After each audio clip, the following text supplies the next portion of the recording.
My office was next to the break room, but facilities refused to fix the banging vending machine and said try earplugs if it bothers you. So I recorded the noise, amplified it, and made it my ringtone for every call with their team.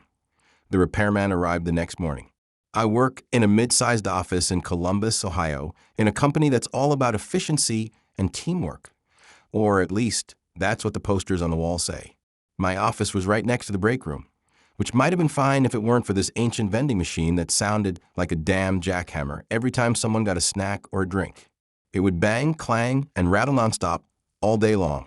You'd think with all the noise complaints, the facilities team would have fixed it ages ago. Nope. Every time I called facilities about the vending machine, the answer was the same. Try earplugs if it bothers you. Like I was being unreasonable for expecting a noisy machine to be maintained. I'm not exaggerating. The banging was so loud it'd make my teeth rattle and my focus disappear in seconds. It got to the point where my productivity plummeted and I started losing it. I tried everything, moving my chair away from the wall, rearranging my desk, even talking to my boss about it. He said he'd mention it to facilities, but nothing ever happened. The banging continued every hour, like clockwork. One day, I hit my breaking point. I was on a call with facilities about the machine for the 5th time that month. The repair guy on the other end was dismissive, sighing, telling me again to try earplugs. That's when I decided I wasn't going to let them brush me off anymore. I pulled out my phone and recorded the vending machine banging. I then uploaded the audio onto my computer and used an audio editor to amplify every little clang and clatter, making it as loud and obnoxious as possible without distorting it into unrecognizable noise. Next, I set that recording as my ringtone for every call I made to the facilities department. So now whenever I called them, the sound of their neglected vending machine blasting out my phone filled the room. The very next morning, to my surprise, a repairman showed up. I was at my desk when I heard a different kind of banging.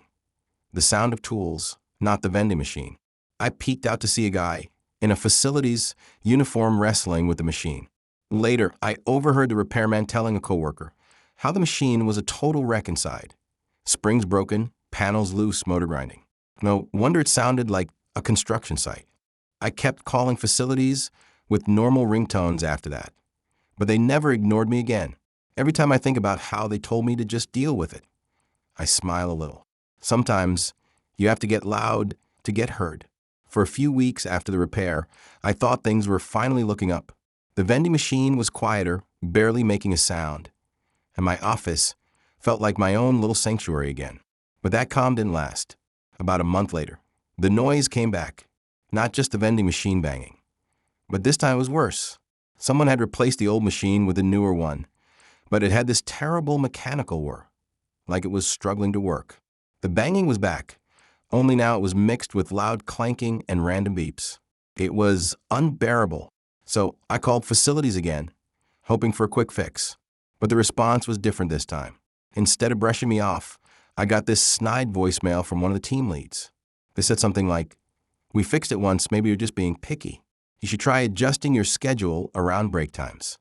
Basically, they were telling me to work around the noise instead of fixing the problem. That pissed me off. I wasn't the one making the noise. They were the ones supposed to keep the workplace functioning. So I went back to my old tactic. I recorded the new racket, mixed it with the original banging sounds, and made an even louder ringtone for every call to the facilities team. But this time I also started sending emails with the recordings attached marked urgent, noise complaint, every day. Things got worse when the facilities team caught on. Instead of fixing anything, they started leaving passive-aggressive notes near my office door. One said, "If noise bothers you, maybe try meditating." And another had some sarcastic drawing of an earplug with a smiley face. That was the last straw. I decided to step up my game. I put a speaker by the vending machine, set to play the banging sounds every time someone pressed the button on the machine. So when anyone used the vending machine, it would echo louder than normal, making everyone in the break room aware of just how bad the noise was. It didn't take long for the break room to become a battleground. Some coworkers were annoyed, others confused, but everyone started talking about the noise issue because of me. Rumors made their way to upper management. Then one afternoon, my boss came by my office, looking frustrated but apologetic. He told me Facilities was finally going to replace the vending machine entirely. The kicker? They'd been planning it for months, but kept pushing it back because of budget issues. I felt a little victorious, but also exhausted. It was crazy that I had to wage this weird war just to get a basic fix. But the drama wasn't over yet. After the announcement, I started noticing strange things. Files missing from my desk, my chair moved when I returned from meetings, and once my computer restarted randomly during a report I was preparing. It felt like someone was trying to get back at me for making a fuss. I confided in a coworker, Jenna, who warned me to be careful. "Not everyone likes it when you rock the boat," she said quietly. "Sometimes they fight dirty." I didn't know who was behind it, but it was clear my quiet war with Facilities had become more than just about noise. It was personal. The sabotage felt small at first, missing papers, a few emails sent late, things that could have been mistakes. But over time, it got worse. One day, I came into the office and found my name crossed out on the project list. The project lead told me flat out that they were moving me off the assignment because someone else was a better fit. No explanation, no chance to argue. I was furious. It wasn't just about a noisy vending machine anymore. Someone was trying to push me out. I tried to keep my head down, but the tension was suffocating. My boss, who I thought supported me, started avoiding me. When I asked him about the project reassignment, he just shrugged and said, "It's company business." I knew the Facilities team was behind it somehow. It had to be. After all, I was the only person making waves about the vending machine, and their team had a grudge. I even heard whispers in the break room, "That guy's trouble, always complaining," stuff like that. Then came the worst moment. One morning, I arrived to find an anonymous note slipped under my office door. It was a crude drawing of an earplug with a message, "Quiet down or else." I reported it to HR, but they brushed it off as office banter. I wasn't so sure. The stress started eating me alive. I barely slept, and when I did, I dreamed about that damn vending machine banging in my ears. My wife noticed I was distant, snapping at the kids for no reason, and barely able to keep up at work.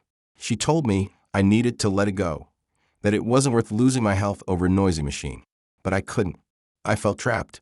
I had started this fight for something simple, a quiet workspace, but now it was threatening my job, my sanity, and my family. I decided to fight back differently. I set up a hidden camera near the vending machine and outside my office door. I wanted proof of the noise, proof of the sabotage, proof that someone was targeting me. The footage showed what I feared.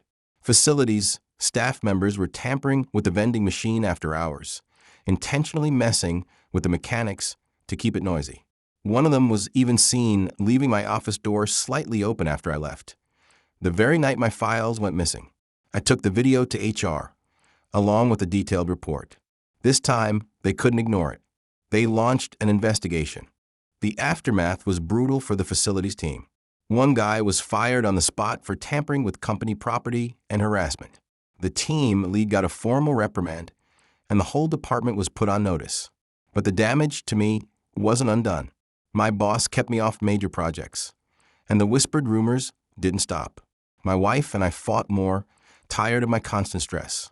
My kids started avoiding me when I got home, sensing I was different. In the end, I got my quiet vending machine, but it came at a heavy price. Just when I thought I was past the worst, the real fallout hit me like a truck. After HR's investigation, the Facilities team was publicly shamed within the company. I thought I'd finally get some peace, but instead, the office atmosphere turned icy around me. People I once chatted with stopped saying hi. Meetings where I used to be included now happened without me. I felt invisible, and not in a good way. It got worse at home, too. My wife, Megan, had always been patient, but the constant stress had worn her down. She started spending more time out with friends, leaving me alone with the kids. When I tried to talk about what was going on, she'd say, "You're obsessed with this stupid vending machine. It's ruining us." One night, after another argument, she said something that hit me hard. I don't know if I married the man I thought I did. That cut deeper than anything the office had thrown at me. At work, the silence was deafening. Rumors spread that I was difficult to work with, that I made things too complicated. The project I lost, that team succeeded without me, and my replacement got a promotion shortly after. I started doubting myself. Was I really making a mountain out of a molehill? Was it worth losing my marriage and my career over a vending machine? I almost gave up. But then one afternoon, I got a call from the new facilities manager, someone fresh, not tied to the old team's mess. She said she'd been hearing about the vending machine saga and wanted to apologize for how things were handled. More than that, she wanted to offer me a chance to help redesign the break room, including selecting a new vending machine with better tech and quieter operation. It felt like a small olive branch, and for a moment, I thought maybe I could start fresh. But the damage was done. The office politics, the lost trust from coworkers, the strain at home. It was too much to fix overnight. I realized that sometimes standing up for yourself doesn't just bring justice. It brings fallout that sticks around much longer than the original problem. When the new facilities manager reached out, I thought maybe this nightmare was finally over. I agreed to meet her and help with the break room redesign, hoping to close that chapter. The new vending machine arrived shortly after, a sleek, quiet model with touchscreen ordering and all the bells and whistles. But by then, my life had already unraveled in ways I hadn't imagined. The damage at work was permanent. My boss, who'd once supported me, told me in a quiet meeting that they couldn't risk having me on sensitive projects anymore. Your reputation here isn't what it used to be, he said flatly. I was demoted, not fired, but sidelined to menial tasks that barely challenged me. The team I once led didn't even acknowledge me anymore. Meetings happened without me. Invitations to lunch stopped. The office family I thought I belonged to turned into strangers. At home, things were worse. Megan said she tried to hold on, but the stress of my obsession over work and that vending machine had driven a wedge between us she couldn't cross. She filed for divorce quietly, saying it was best for the kids and her sanity. My kids, especially my youngest daughter, stopped trusting me. She told me once, "Dad, you care more about that stupid machine than us." It crushed me. The harassment and stress had pushed me to the edge. I started seeing a therapist, trying to untangle the anxiety and bitterness that had taken root inside me. It wasn't easy, and some days I still felt like I was drowning in the mess. The final blow came when I saw the old facilities lead bragging to a coworker about how he'd gotten under my skin and how some battles aren't worth fighting. He was still employed, still walking around like nothing happened.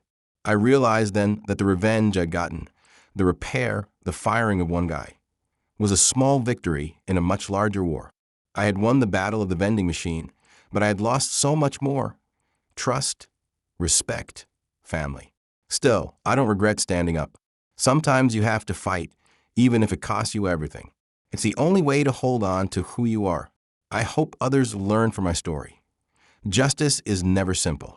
It's messy, painful, and often leaves scars deeper than the original wound. After the new facilities manager stepped in, the vending machine issue was finally put to rest.